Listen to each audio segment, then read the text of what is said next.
want to make sure this is the slideshow. So thank you for inviting me. I do want to first sort of really disclose that I'm not an energy justice expert or just expert in energy at all.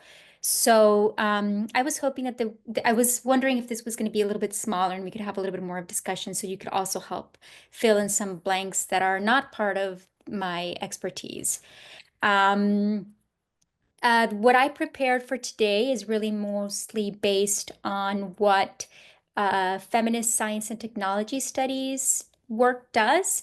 And the way that I think about it is that it can offer a tool or a framework, concepts to challenge the assumptions that we currently have. That these assumptions, of course, are the ones that have gotten us to this place in which we have such tremendous inequities and injustices regarding energy and many other social and environmental issues. So I hope that you just, bear with me and ask me questions. But this talk is more like a, history of philosophy of science and a very, very brief intro to our assumptions in feminist science and technology studies. Great. So I do want to see your faces. So great. Okay. Okay. So first, we're going to start with some foundational concepts and some assumptions, and then we're going to have a couple discussion questions if we have time, and just close. So a basic premise in the philosophy of feminist science studies is that, as many other philosophies of science, is that all knowledge is situated, partial, and political. And this is crucial. It's very basic. Situated means that I can only know from where I am standing, right? From my location. And that involves geographic, temporal, spatial, but also socio-historical, how I'm placed in society, right? And so we all are situated in different places, different times, and so we have different situated knowledges. It's also partial, right? Because I can only see what's within my perspective.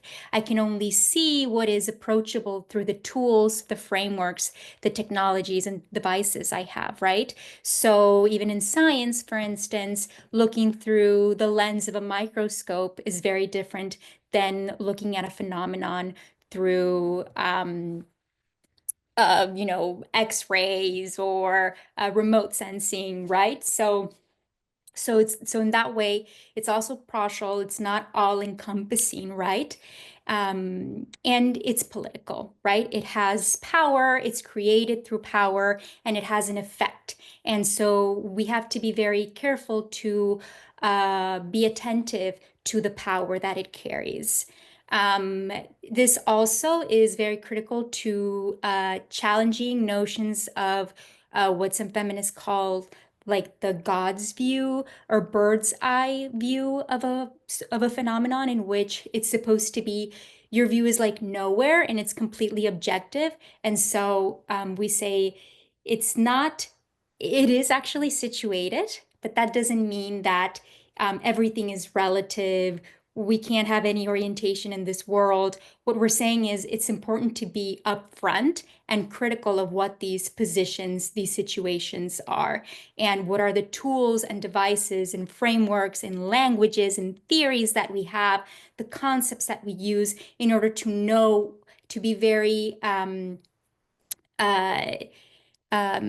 attentive, right, to what we're able to see and what we may not be able to see. It's also been, this premise has been very crucial to studies of inequities and injustices, particularly through theories who have thought about the subjugated knowledges of people who've been oppressed because they're not considered normal, right? They're not at the center, they're generally marginalized. And so this has really reclaimed and made an argument to really try to see also from those perspectives, because they offer something that dominant, central, more privileged views cannot see. And so to really understand a phenomenon, we really need to take multiple views and center sometimes those that have been oppressed or marginalized. Okay. So as I said, I'm not an expert in energy. But anyway, I recently saw this movie about, well, it's a story sort of, in fact, like how Moby Dick was inspired. You've probably heard of it. It was about whaling and the importance in oil to illuminate, right, as a source of energy. Um, and I thought it was really interesting because it's about, of course, hunting and epic tales of man conquering nature, right? The largest mammals in the world, right? Animals, and how humans, man, can conquer them, right? To advance our projects, our ways of living. And so, what's going to this exploration of what is the the social and historical context of science? Modern science is based on Western philosophy, on a capitalist project. It has been well, we live under a capitalist system. It's part of growth, of models of creating value. It is very much supported by militaristic projects. It doesn't have to be, but it often is. We know, for instance, here in the States, a lot of science is driven and funded for militaristic purposes to begin with, and then maybe it is used for alternative purposes in society, right? It's also based on white supremacy, going back also modern science had sort of originated in the 16th century, 17th century in Europe. White supremacy was, of course, very much the mainstream ideas, right? The dominant ideas. Patriarchal. In fact, we still know that up to very recently, for instance, women were not even accepted into universities. We still see so much difference between the positions and privileges that males have, for instance, in the academy as researchers, as knowledge holders than women. And it's also very, very important, and this is crucial for our environmental crisis that we live now in, is that it's human-centered, especially, again, those humans that live in, we can say, the minority world, right? Like the global north or well, yeah, the global north is another way of saying it, right? But in this way, science is meant to serve the project or the purposes of these agendas.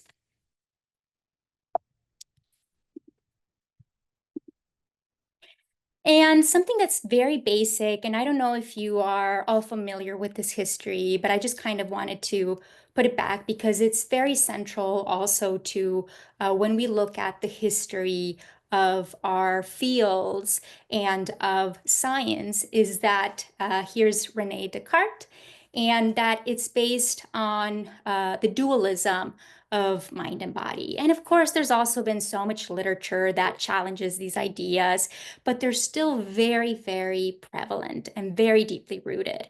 And this is that, we have this dualistic thinking is very typical or very representative of Western thought. And not only is there a duality, but also that they're not equal, they're not even. So for instance, in reason, emotion in our society, well, reason is valued more highly, the mind over the body, human over the non-human, other species or the non-human world, man over woman, white versus non-white or communities of color, culture over nature, right? Civilization over nature, expansion, progress, competition over collaboration and nurture. And this is sounds very simplistic, but it keeps coming over and over in our ways of thinking.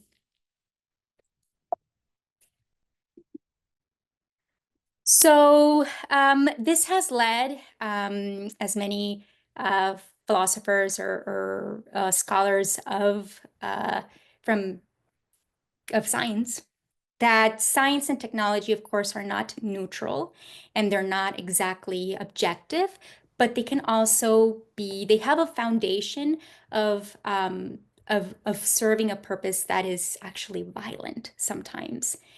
Um, when these ideas of what science was and what it could do, man was separated, and I use man, but it's humans, right? Man was separated from nature. And so this idea of interconnectedness, of ecology, of interbeing, of symbiosis was completely severed, right? And so now we have individuals, we have men, humans as a separate society from their environment. Something that was, it's very prevalent in so many epistemologies and philosophies throughout the world, right? But at this point in time, it was really cut. And right here, for instance, I put an image of Francis Bacon, who created is known for the scientific method, for empiricism.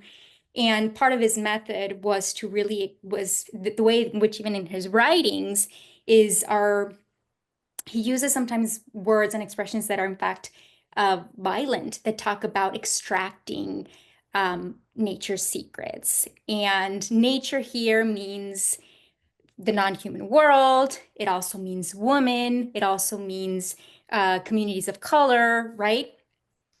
And so not only it gave permission for humans or men, because men were the only ones who could become scientists at the time, right, or hold knowledge, to know, but to also do it sometimes in violent ways, right? And so we see a huge expansion of science, of knowledge, for instance, through colonialism and empire. Here I put up an image of a witch, right? Because witches had this knowledge that was that it was not seen as scientific. And it was also, they were deemed, as evil, barbaric, heretics who had knowledge, and they were not supposed to have it because the only valuable knowledge was that was scientific. And these other ways of being that were more in line with the web of life were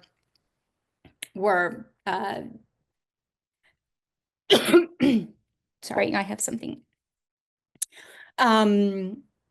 were chased after, right? Another image here, right, is the colonialism, right?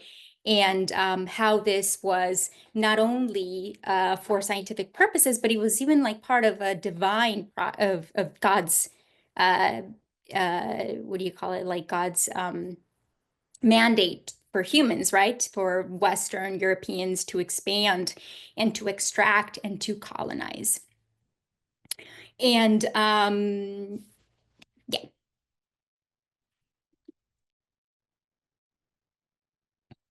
So what I really want to emphasize then is in this very short time is just to give you a little bit of a history of what are things that we need to point out when we do research and when we look at our fields, is really getting to know them and really looking at the assumptions that are at the center. So, for instance, in general, this idea of science, and of course, I'm being very broad here to make my point, but it's based on dominion, right? Of dominating the other, of dominating nature, of showing humans' superiority, of extracting value for our projects and our purposes, our ways of being.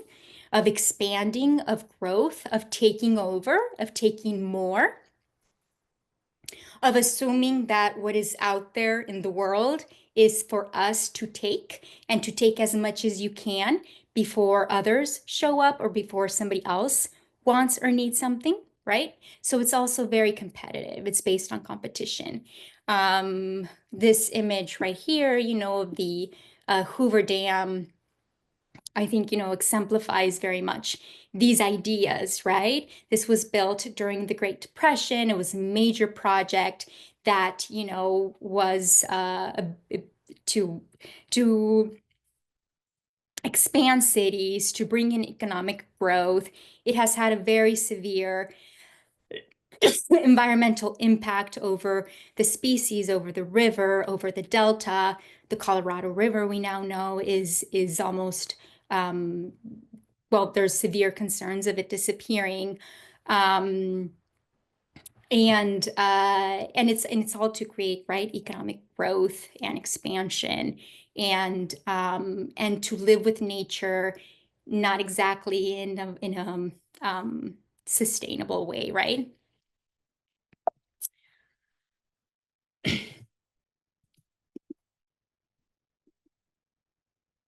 Here we have another picture of what could be seen as a violent use of science and technology, right? Vegas in the desert, and in this place that is mostly focused on pleasure, immediate um, uh, immediate pleasure, right? In capitalism, and science is often uh, driven by immediacy, right? Not thinking about waste, not thinking about future of generations ahead. For instance, like certain indigenous cultures, they think about 7 generations in the future, right? And that's just a general guideline of how you make decisions and live with the land and your environment, your home.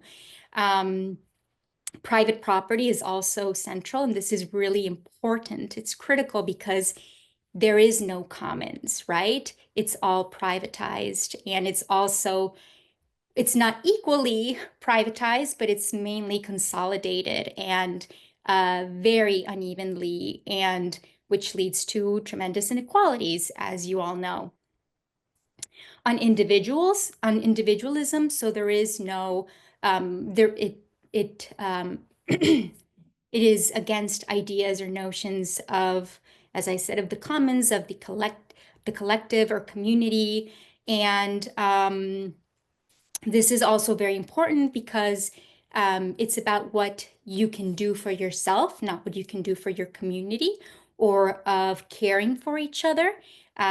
So for instance, also like energy, as I've heard Natalie talk before, is not seen as a human right, but it's as a commodity, right? Because what we need to do is create profits and create markets. So these are sort of main assumptions that are part of the legacies of science and technology that are not exclusive to energy, but to all of the way in which we do science.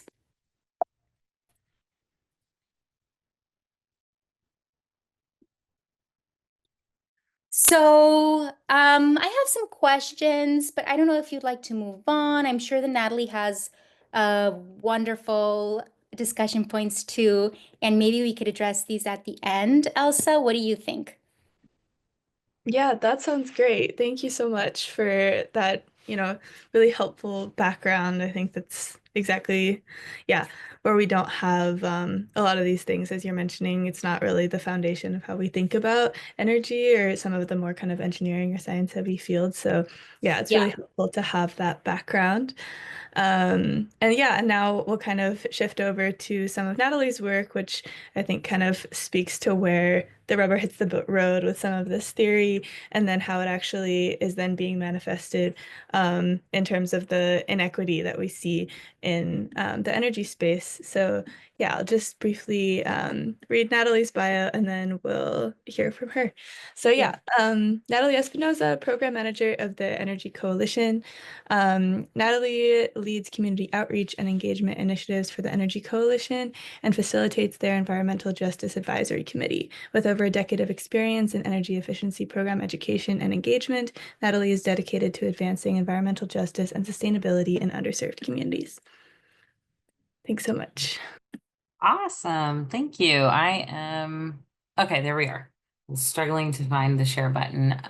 Yes, thank you so much for the introduction. And so I'll just start off by saying that I was connected with you all from working with Maida and Sarah over at the Feminist Research Institute. I'm an environmental justice leadership fellow. I've been working with UC Davis since oh gosh, September, I believe it. Oh, no, not last September, last May. And so I'm really excited to get to speak with you all and talk a little bit about the work that I do. And I want to let you all know that I am based in the Los Angeles region. And so those are the ancestral lands of the Tongva people here in Long Beach. And so I've had about 13 years of experience in energy efficiency programming. And so while I guess this is more of a caveat about me, I'm a storyteller more than I am an instructor at the end of the day. So I think what I'm going to end up doing is kind of just explaining to you all some of the programs that I've been working on for the past few years.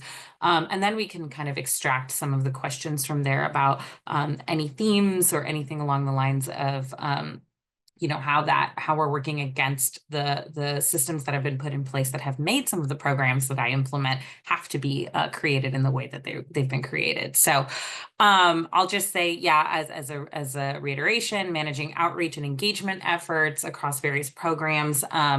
And in the last 13 years, I've kind of seen a real-time transformation in the very specific sector of energy efficiency. And today I was actually this morning participating in a DEI training for the California Revolving Energy Efficiency Committee. It's called CAKE. I can never fully say out what that stands for. But I have recently taken on a role with one of my colleagues as participating in that group to really give some feedback on the way that energy efficiency programs are created in the state of California.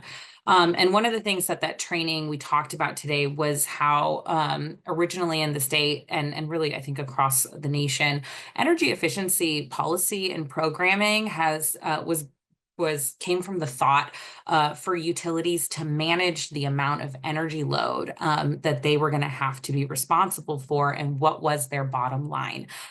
If their customers were using less energy, then they were able to continue to make more money off of them because then they could come up with other ways to up the prices, up their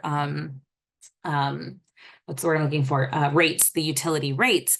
And it really became about saving the utilities on energy burden because they weren't able to provide the energy necessary for all of their customers. So if they put the burden on their customers to do energy efficiency, that helped them as a utility with their bottom line. And in the last, that has then evolved now into measuring how this can actually help the customers and help folks with their energy burdens that they're dealing with it within their own homes and within their businesses. But what we're dealing with now today is the fact that the metrics started during a time when it was about the utilities managing their energy load. So the thing I want you all to think about as I'm talking about the programs that I implement here are the things that we're measuring to help the customers, to help the folks in California that these programs are impacting, or are these maybe a leftover from when these programs were designed more to assist the utilities with their energy burden and what they were not able to then provide to their customers. Also, my dog is right next to me and he is snoring really loud, so I apologize if you hear that. But okay, I will move on from there and talk about one of the programs that I implement with the County of Los Angeles. This is the Healthy Stores Refrigeration Program. And this program is now in its second iteration, but we started it back in 2020. And so this program was created by the California Department of Food and Agriculture, actually, because they had an intention here of assisting small businesses to replace their energy inefficient refrigerators with energy efficient refrigerators, with the caveat. So these refrigerators were given to stores for free, that they be stocked with healthy California sourced minimally processed foods. So this was really talking about creating a program that was with the intentions of meeting that intersection of the energy use of a store as well as the needs of a community to have access to healthy food when they're located within a food desert. So from there, this is a program that myself at the Energy Coalition implemented, but we had to, I don't want to say cobble together, but to be able to provide these resources to the stores, it wasn't something that we were able to do with just one form of funding. We had to come together and find partners and funders from many different aspects to be able to provide a holistic program to go past just the energy efficiency side of things and just, past just the food side of things. So California Department of Food and Agriculture to provide the funding for the refrigerators themselves, the County of Los Angeles to be able to provide a framework for how we could organize this. People don't talk as much about the admin side of what it takes to provide these kinds of programs to folks. Just filling out paperwork takes a lot of work, and being able to track all of this information. And one of the things I always point out is how programs such as this one have a intense scrutiny of every dollar that is spent to provide these resources to folks that are most in need of removing this energy burden. And then, when we look at other things, the question is, where is the audit of that money that's being spent for other sectors or other aspects? I'll leave it vague. The other grantor that we worked with was the Los Angeles Department of Water and Power. They have a community partnership grant that they do every year or every program cycle, and it's mostly focused on education. And so this is where we were able to get some additional funding to provide educational resources, because we didn't just want to provide a refrigerator and say, okay, this is going to be better for you. Good luck with that, and then move on from there. And then we also worked with a now defunct company called Arca Recycling that was very dedicated on making sure everything was recycled to the utmost standards, so that we weren't just taking an inefficient refrigerator and tossing it in the dump. We needed to be able to make sure that then the extraction that happened with that original refrigerator was managed correctly, so it didn't go on to then poison, folks that are living next to dumps as well. And then we also worked with the Los Angeles Food Policy Council as a local community-based organization with strong connections to stores, and then with strong connections with educational materials for folks to learn. And then ourselves to be working out there and walking to get the stores. So as I mentioned, this was meant to serve small corner stores. I think the key here is we weren't looking to serve the stores and folks that had access to information. We really wanted to work with those folks that didn't have as much access to finding out about programs such as ours. So just a key thing, the store needed to be in low income, low access neighborhoods. They needed to accept EBT, and we needed to have a willingness from them that they would stock that healthy food. This is how we determined that low income, low access disadvantaged community requirement. So this is taking some research that happened back in 2019 from the US Department of Agriculture to provide for us their food access maps. And then from there, we were able to use those designations to find out which areas would be best suited for this program, as well as the climate investment web map, just to find out the census tracts of where the folks that most needed this program were going to be. We didn't want to hit neighborhoods that had already received programs like these, or that are not carrying the energy burden that some of our other neighborhoods in Los Angeles County were facing. And then our initial outreach really had to go with community-based partners, word of mouth. A lot of our stores is an interesting community that a small business store owner is. We often find they have friends that also own stores nearby, cousins that own stores in other parts of the neighborhoods. And so that was actually really helpful. We also got on the news. That was really exciting. And then we got a plethora of phone calls of people wanting new refrigerators. And then we really used maps. And from there, we deployed staff to just walk and in the neighborhoods that we knew were going to be eligible for our program and let the stores know, hey, the county did some research. We believe you're eligible for this program. Please come participate. You'll get a free refrigerator. Through this program, our goal was 80. We got 84 stores, and each store was eligible for 2 refrigerators. They let us know if they wanted 2 or not. We were able to provide 141 new refrigerators, and then we did not make it a requirement to recycle an old refrigerator to receive this. So from an energy standpoint, we were technically adding load to some of our store owners, but it was a cost benefit here of being able to determine whether it was more important for the stores to receive a refrigerator that was going to be of service to them for much longer and provide that healthy food access to the food desert communities versus the energy load here. It's one of the things that I have never seen a program before this that has to do with energy in any aspect forego counting energy savings as the number one thing that we were trying to do. The important thing was to get customers reached instead of energy savings counted. So that's a really unique thing that you don't see in energy efficiency programming at this point. But we were able to claim a few savings if a store was able to recycle. So we were excited that 30 stores did want to do that with us. Also, this was a program that had a very, very small budget. We didn't have that much money to be able to have staff go out. So we worked with SoCal Green Path Career Fellows and then Climate Corps AmeriCorps Fellows. And so we were dependent upon other programs together to get this program completed as well. I don't think either one of these programs are called this anymore. As politics change, these programs often have to change and their names and focuses also have to change. So I do have new fellows as I do have new iterations as well. But just to give an idea of the kinds of stores we're working with, Lupita's Market had old, huge refrigerators. She was making runs for new produce 3 times a week.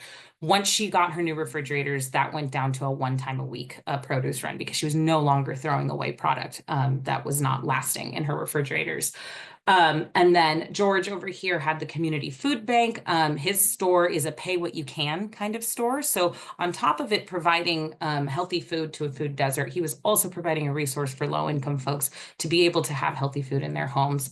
And he mentioned that he often takes refrigerators from like Ralph's and Vaughn's that no longer work. And that's what he will have in his store. And so they are supremely inefficient.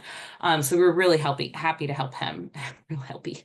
And so happy to have that happen. And then we also did educational site visit and pop-ups to both educate our store owners and educate the community on healthy food eating.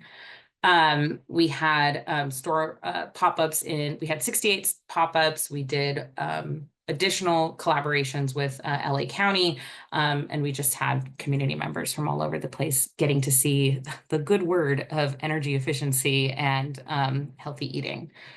So that was the Healthy Stores program. I think I'll just continue on to another program that I work on called the Bassett Avocado Heights Advanced Energy Community. This program is funded mostly by the California Energy Commission through their EPIC grant funding program.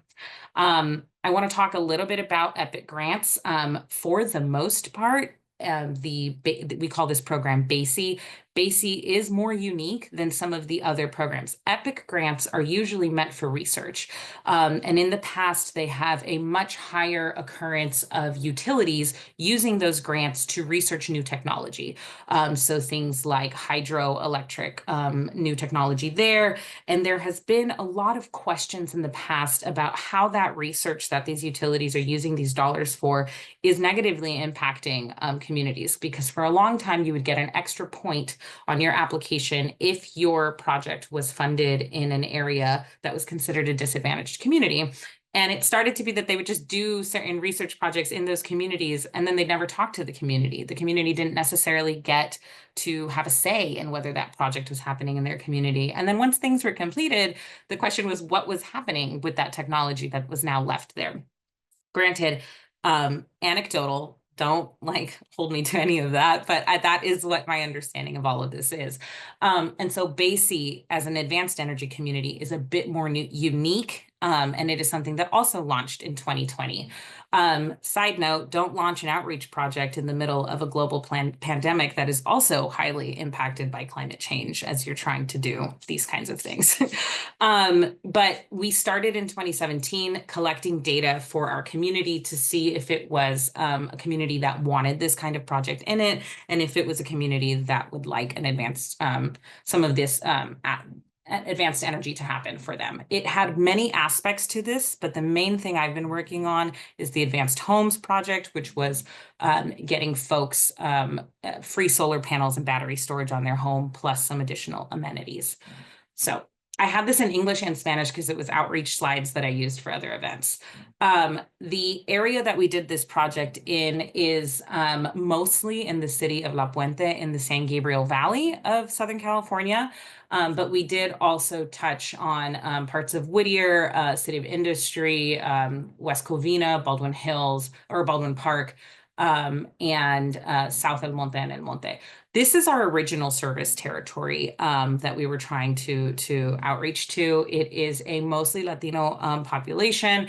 They have a median income level of $60,000 a year, and they are surrounded by 3 different freeways and the largest battery recycling plant west of the Mississippi. This has been a massive project area for that battery recycling plant because they wanted it shut down. But with California passing their EV laws in that we need to have only EVs sold, I think after 2025 or 2035, I think it is, that comes with batteries, and electric vehicles have batteries in them that will then need to be recycled. And so this recycling plant is not going anywhere.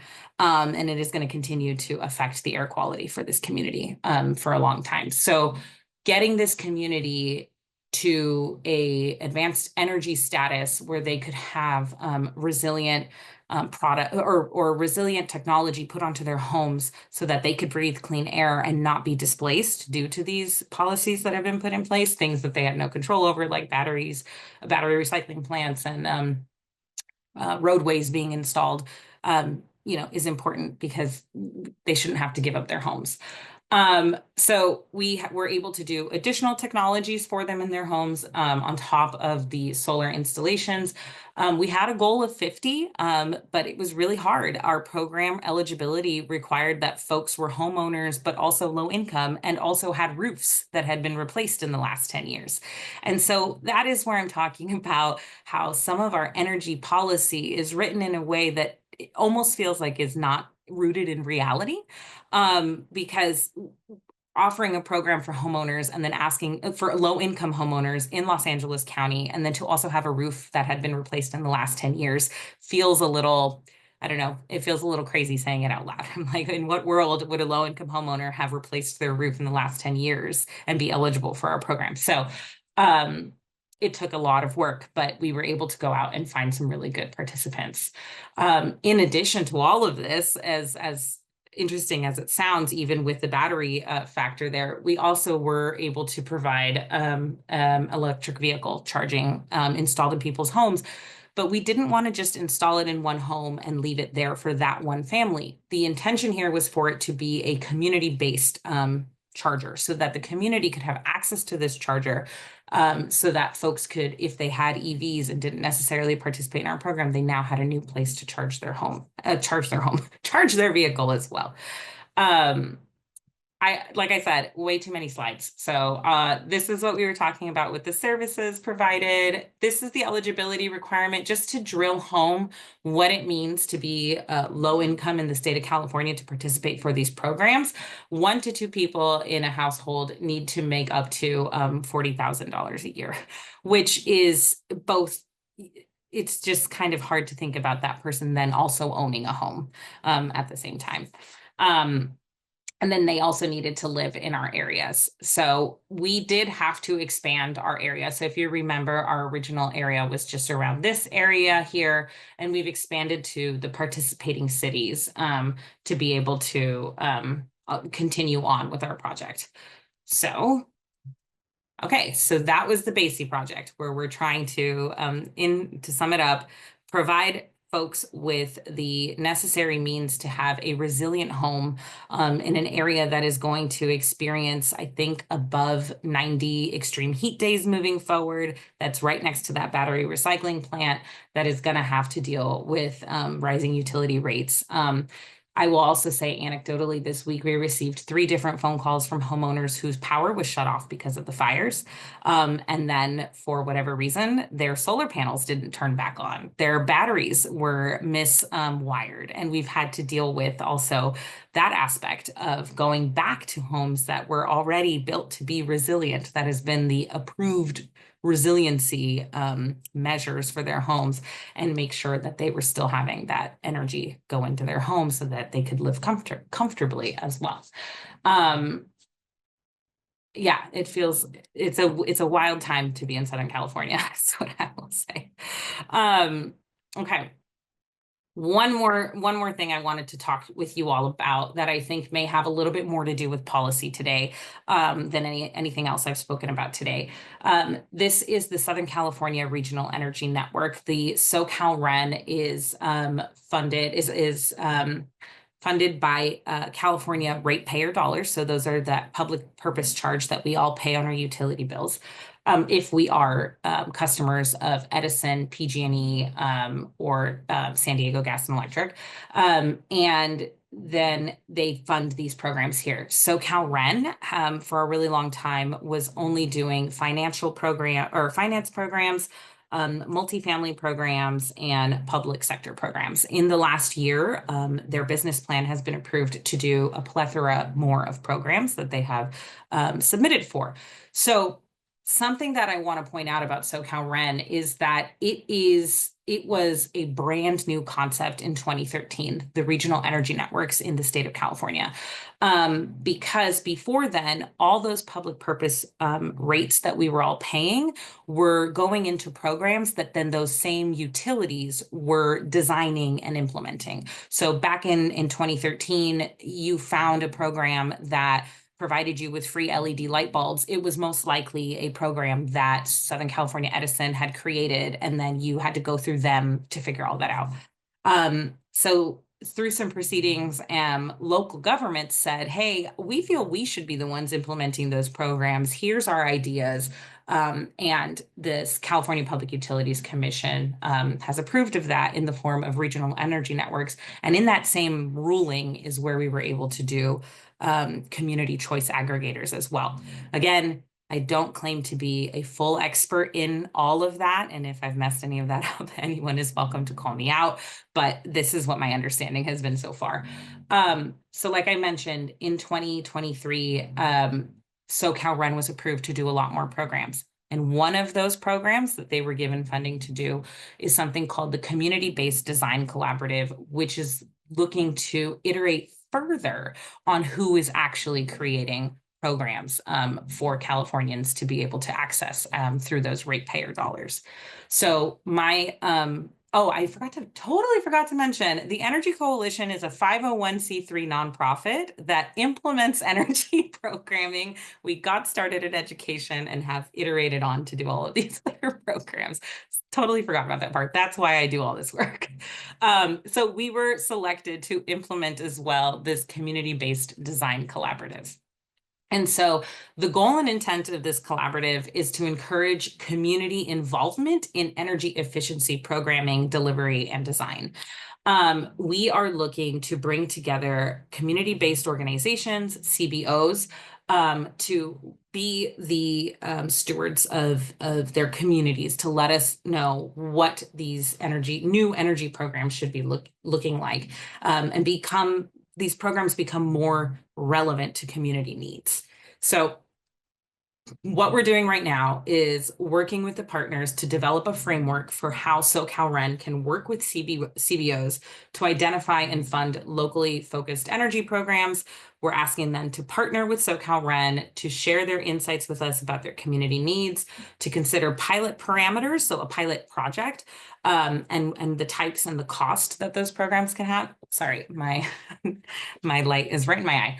And then submit these program ideas to the California Public Utilities Commission as well. And if it's approved, launch this pilot as well. So this was funded through the SoCalRen, like I mentioned, to facilitate community involvement in program design. This is a part as well of the CPUC's Environmental and Social Justice Action Plan. Oh, I didn't realize this got messed up. And SoCalRen, like I mentioned, has been around for about 10 years working on a specific set of programs, and they were tasked with coming up with a new way of coming up with these programs. SoCalRen itself is administered by the County of Los Angeles. There are many other regional energy networks in Southern California, or in California, and they are all administered by local governments in some form or another. I think the closest one to UC Davis is going to be the Rural Ren, and I'm not entirely sure who's implementing that one. That one just got approved like 2 months ago. And then there's also the Bay Area Ren. Yes, and then there's 3C Ren in Ventura County as well. So many Rens. Also totally unaware of who's in the room right now, so I may be speaking to the choir right now. Okay, and so how we're looking to collaborate is to have our CBOs feel very comfortable, obviously letting us know about what their needs are and prioritizing that accountability to them, that this is not just another community listening session that nothing will come from.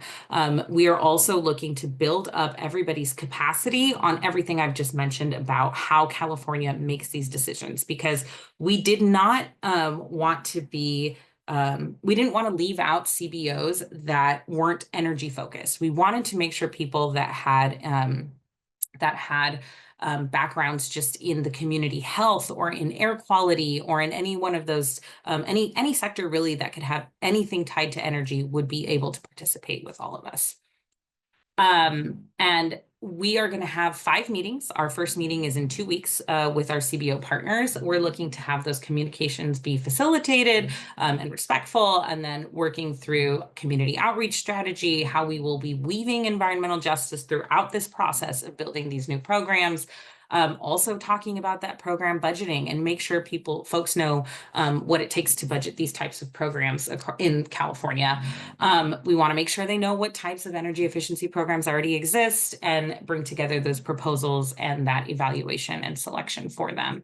And what we would really like to have here is an informed, equitable framework for designing energy efficiency programs, and be able to do these kinds of things across all of the regional energy networks. And SoCalRen is just the pilot territory for all of this. So we got started early last year. It took us quite some time, but we now have 8 CBOs that have signed on across 4 different counties in Southern California. We have 3 in Ventura County, 2 in LA County, 2 in Kern County, and 1 in San Bernardino County. We unfortunately had 1 more in San Bernardino County that had to drop out for various reasons this year. And we really want to bring them all together pretty soon.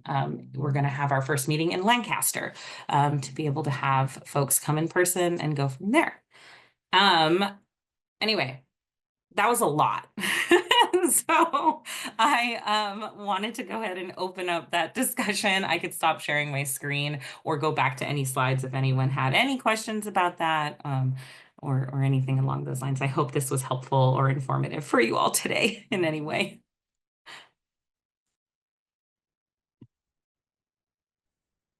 Wonderful. Thank you both so much. Yeah, I think this is kind of have some of the really big picture questions and underlying concepts, and then really right into the nitty-gritty of what's happening on the ground right now. So yeah, we can open it up for questions from everybody. I think maybe I'd like to start with just asking, since we have such different perspectives from each of you of kind of how to approach this question of energy justice, and there's, a lot of effort being done by community groups, by the state, by researchers of trying to kind of start to kind of, what's the right word, kind of break down some of these really big fundamental injustices that are baked into the very way that we think about science, think about research, think about resources. So seeing these kind of really practical applications of how people are trying to do that, I'm curious how each of you would react. Is it up to par? Is it meeting the how deep rooted these questions are, or how might it be changed in order to do that more effectively?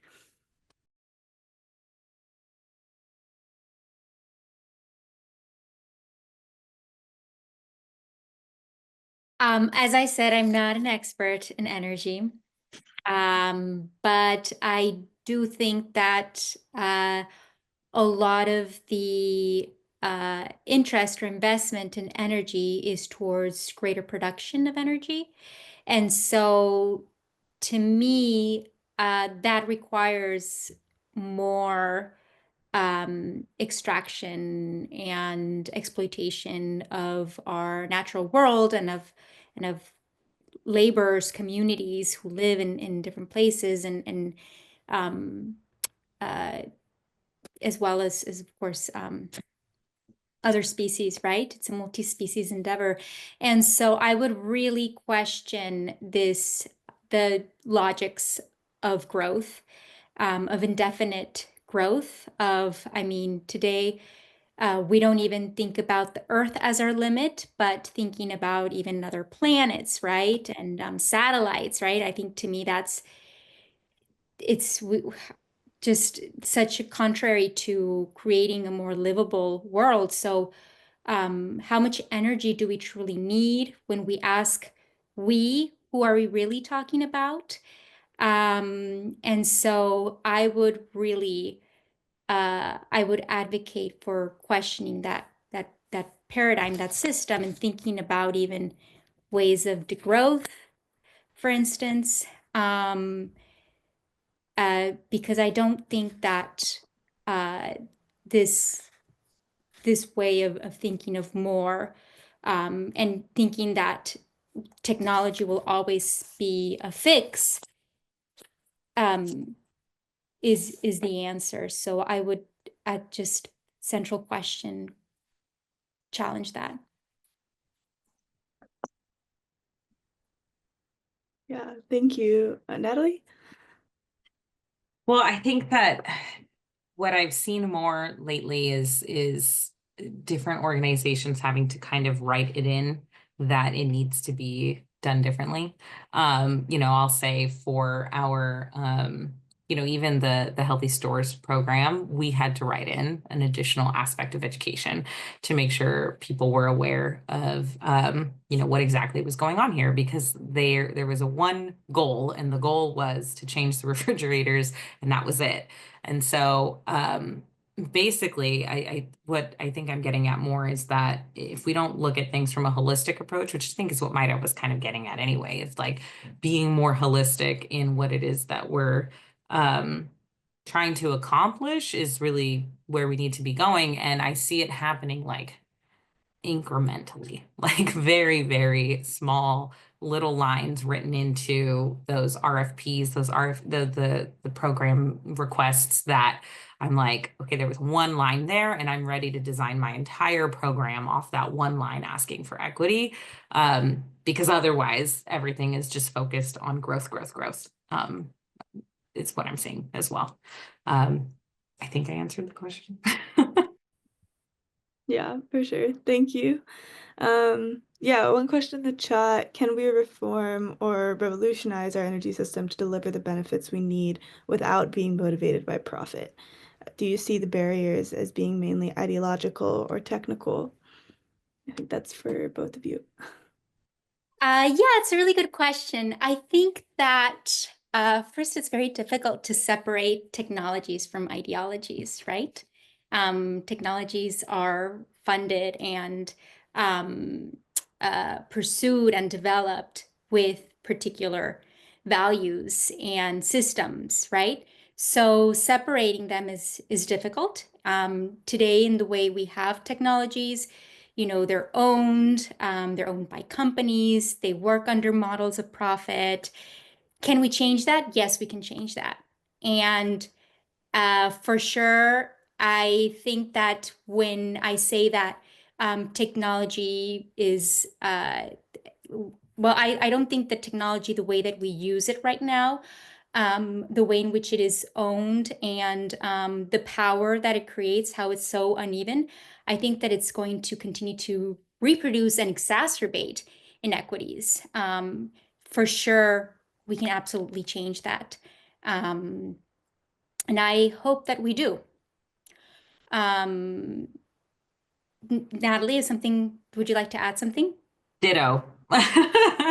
I definitely agree with you, Maida. I think that I do think that there is a bit more on the ideological part of it, because I think that gets to the main conversation that we were asked today, which is that we need to be anti-capitalist. If we're continuing to look at energy as a way that somebody can make money and someone can be, making a profit off of something that, folks having energy in their home and having access to warmth, they're having access to all these things, is in my opinion, a human right that more than anything else. And so I think that is where, if we're constantly looking at building these programs to save somebody a buck, then we're not ever going to get there, because that's why I love my refrigeration program more than anything else, because it's not about saving energy. It's about making sure people have access to healthy food, and that these store owners that are actually providing a really important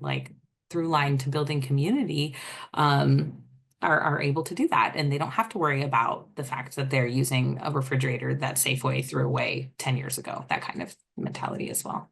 So that's my opinion. Great. Yeah. I think Bob, Goimer, and I've seen a couple things in the chat from you, but I think they haven't gone to the whole group. So yeah, I'm wondering if Yeah. If you want, Elisa, I can make a few comments. I sent it to you because so I've been in this space for quite a while, and I have a very different view than many, particularly on how we manage what is energy justice and energy equity. I believe there's a whole lot we can do. Love to see what we're doing, what has been done in the South for there's refrigeration units and different things that are there. But at the same time, my last little comment in the chat is we're continuing Bacon's view of exploiting the natural resources for the few, the wealthy, and the privileged culture. And the last resources are the sun and the wind. And so utilities that control the CPUC, that then, building solar farms, it's great. You need solar farms. I work with a few indigenous folks. I grew up in indigenous communities in North America and throughout the world.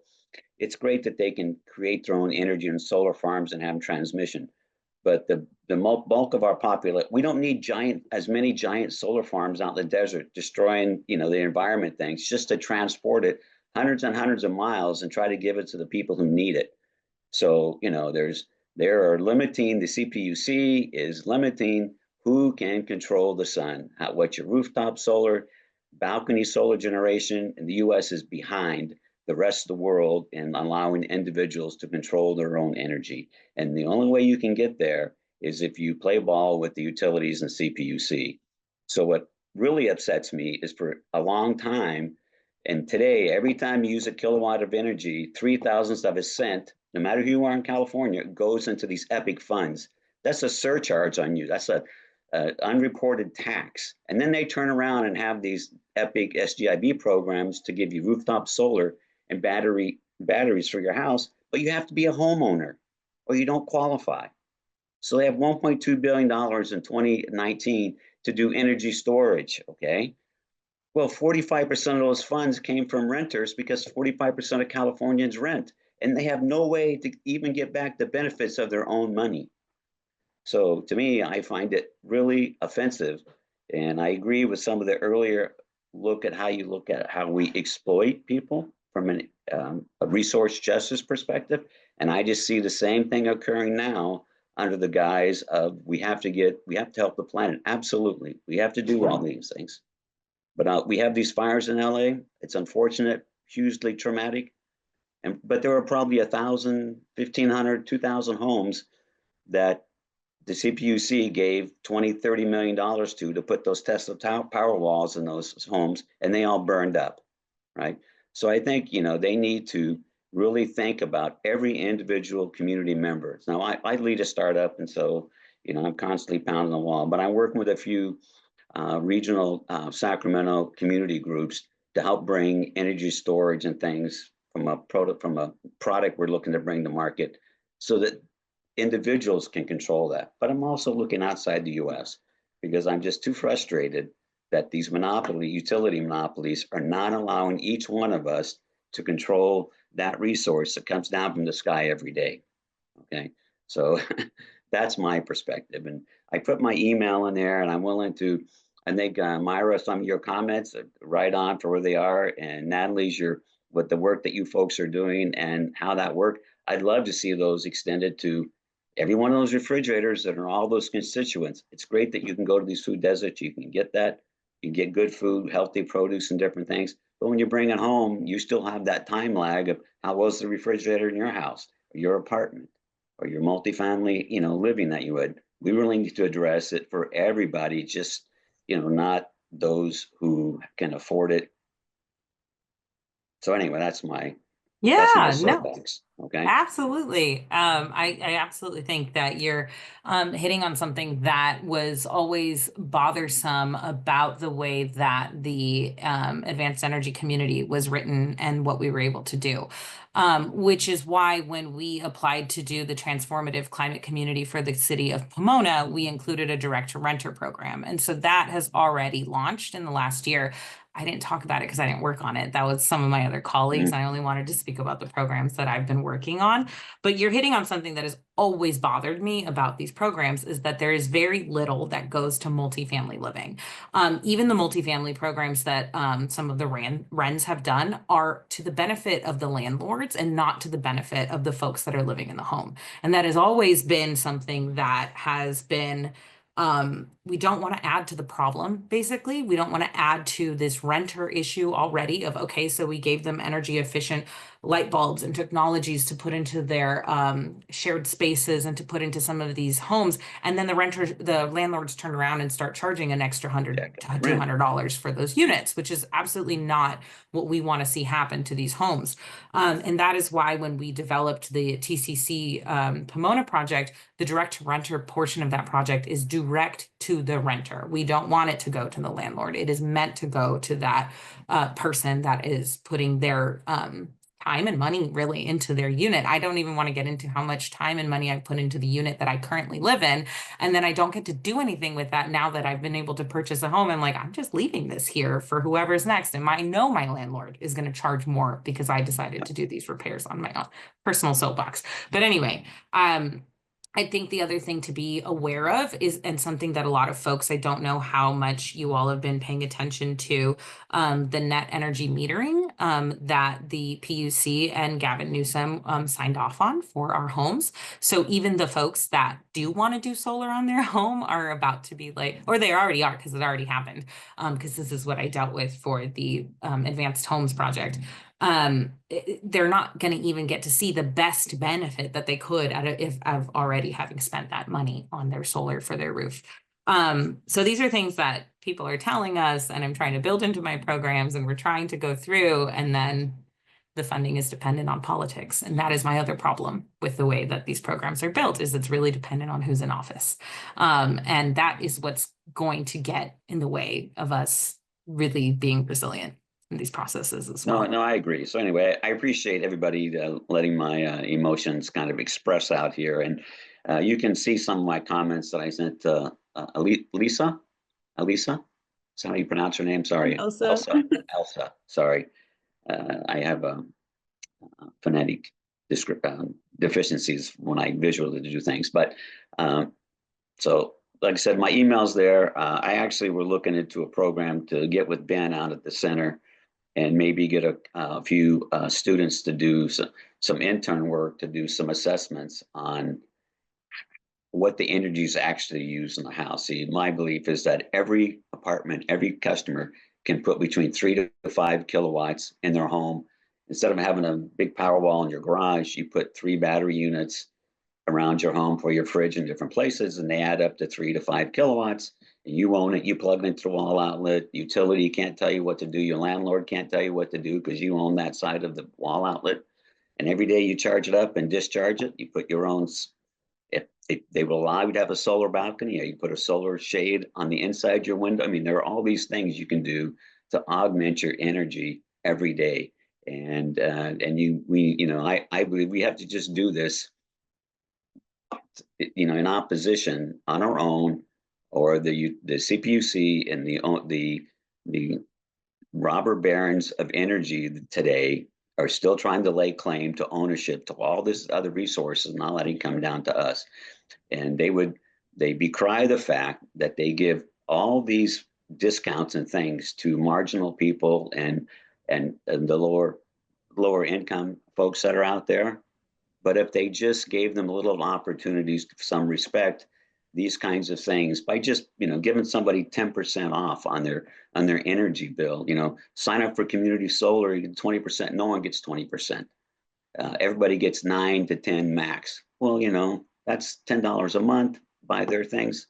A family can't take their kids to McDonald's for that. But if you could leverage getting those electrons filled up at night or in the morning to these portable battery energy storage units, and then use them between 5 to 8 or 4 to 9, you're saving anywhere from 90 cents to $1.50 a day.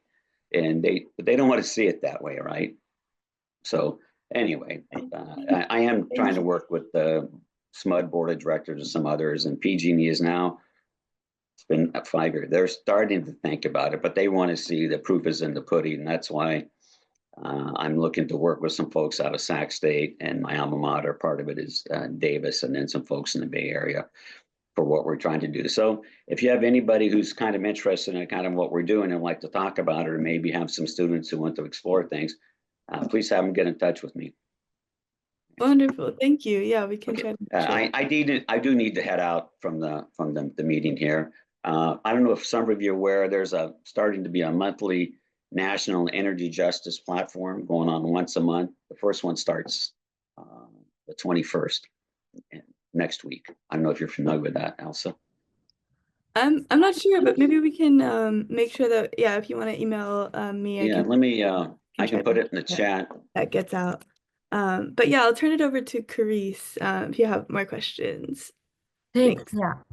Yeah, a broad question for our speakers today. I was wondering, what are some of the ways that you see as being meaningful and effective for prioritizing environmental justice in the spaces where it's not yet prioritized or even acknowledged? And I think this was sparked by Natalie when you were saying that in the RFPs, when there's that one sentence in there that you can jump off of, and how do we get that one sentence, and how do we get people to recognize that that's something that we need to bake into our plans? That comes with like policy change. Unfortunately, we have to force them to do it.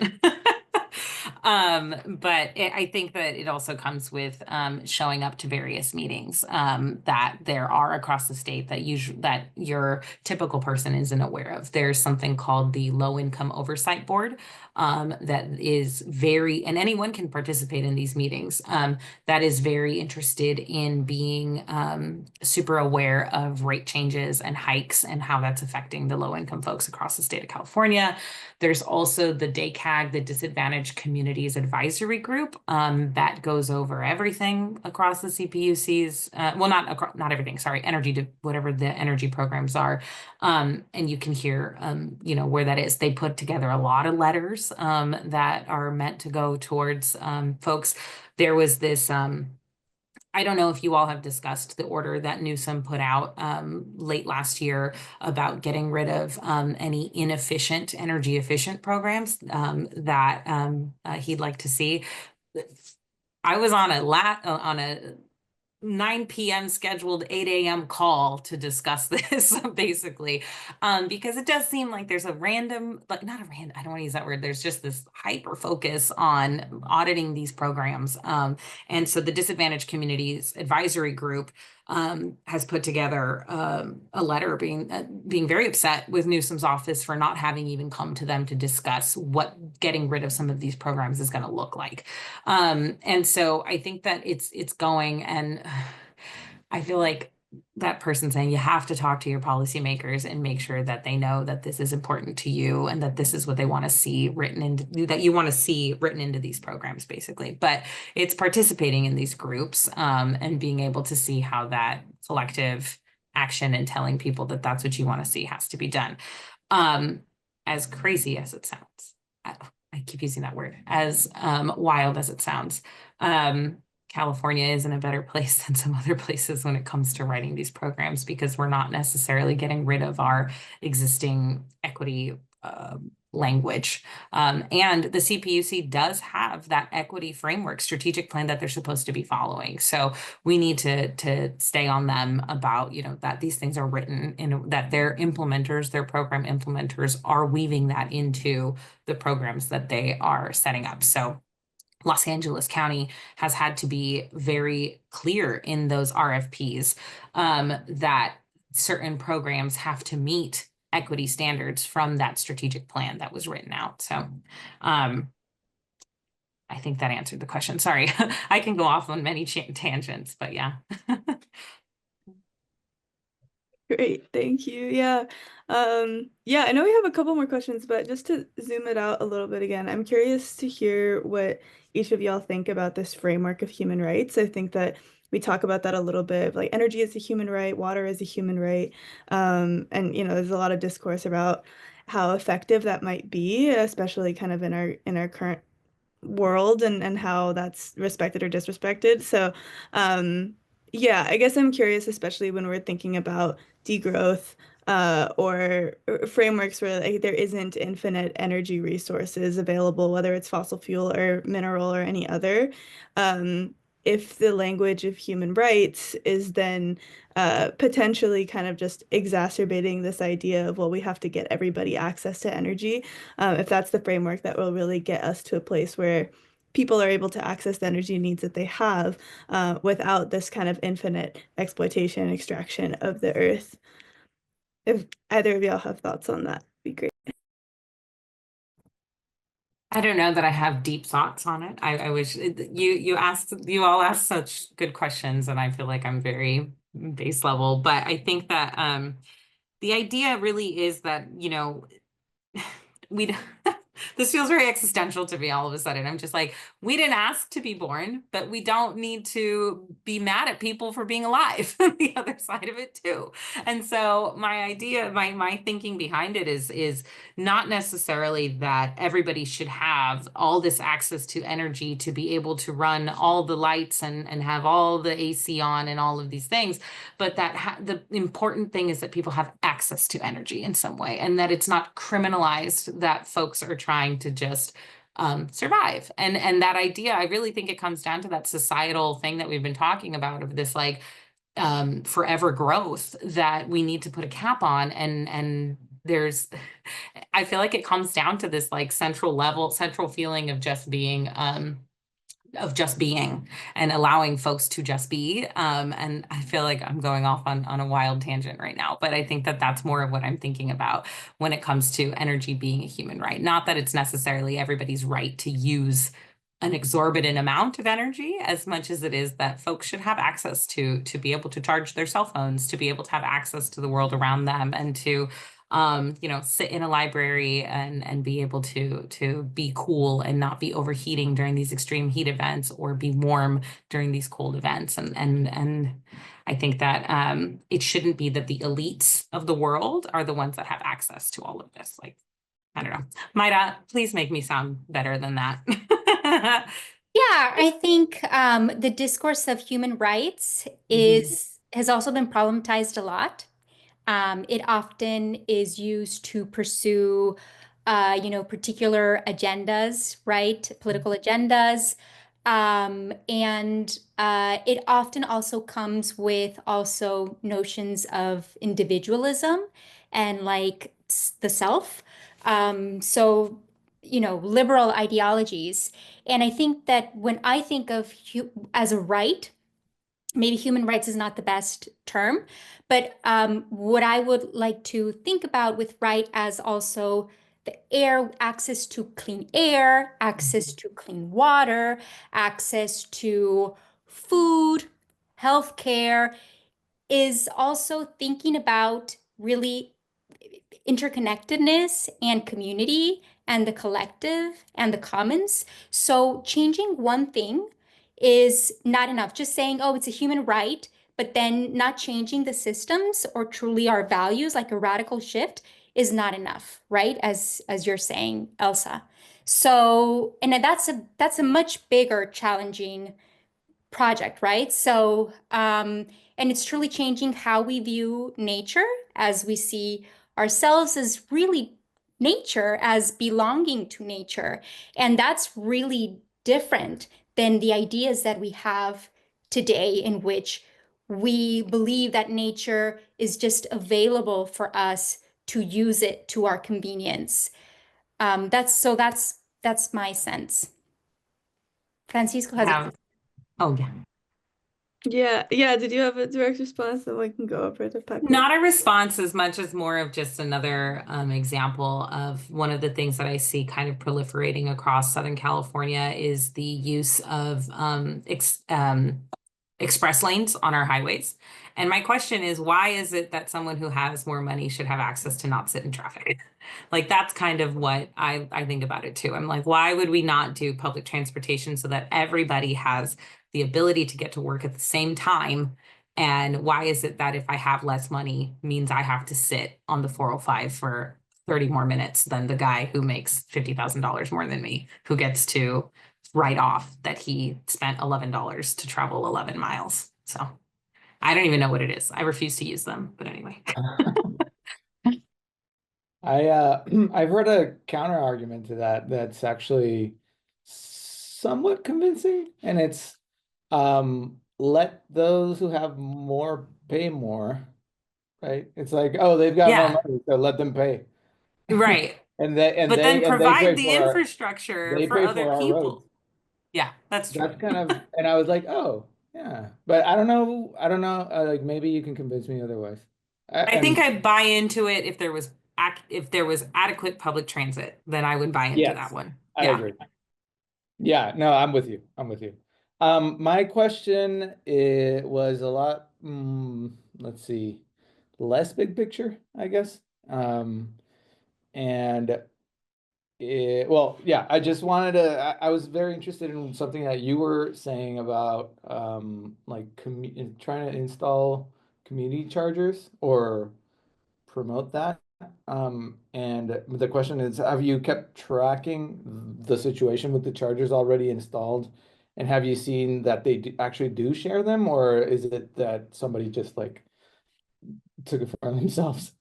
Well, so we've only installed one so far, and we only had funding to do at the end of the day, I think up to 5, or no, up to 9. And so we are still looking at closing out this project through 2025. But we will have access to see how the community is using that charger. And so something that has been more seen across at least this area is that people install them in their garages. And so we're not installing it in the garage. We're trying to install it in an accessible area of the driveway of this home. And so that's with the hope that the community can then use it, and then we'll be able to track it.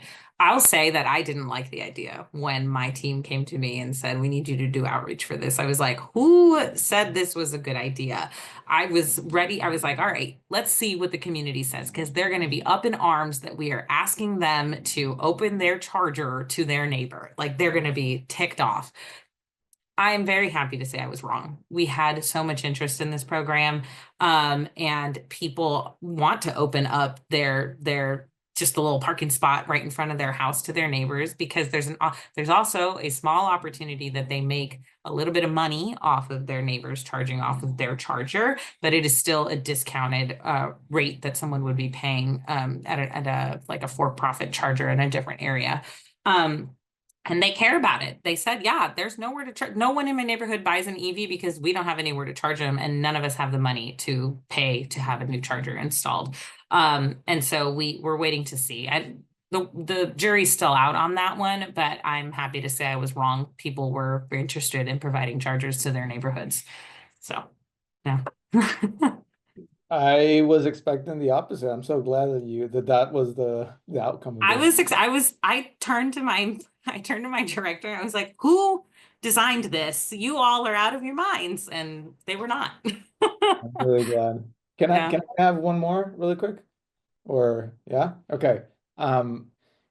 You're in LA, and so the topic of the moment is the wildfires. What has your org been responding in some way to this, or what are the changes there?